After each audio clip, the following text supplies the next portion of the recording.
And Father George Nadekal is for us a stimulus and help on the path to holiness.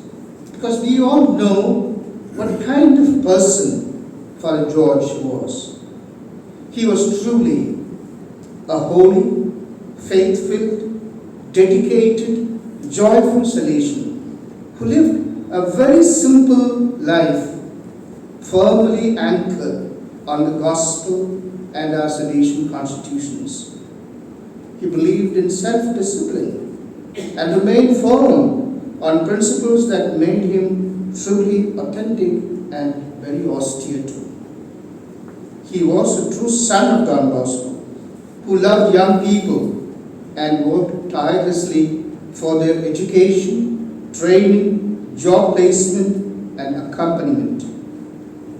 He had great concern for the poor among the young people and strove to lead them to a dignified way of life. As a pastor, he was loved as a man for others, a shepherd who knew his sheep and cared for them with absolute commitment. His entire life was built on two solid pillars of devotion to the most holy Eucharist and to the Blessed Mother Mary, help of Christians. He drew his strength from a deep interior life of prayer. It is this anchoring that enabled him to accept the experience of cancer and sufferings that came to him, which he accepted with a smiling acceptance of God's will, that he should share in the cross of Christ. He bore much pain and offered himself up as a fragrant living sacrifice to God. He taught us to love our crosses and make use of them to take us to heaven. But I believe he has gone before us.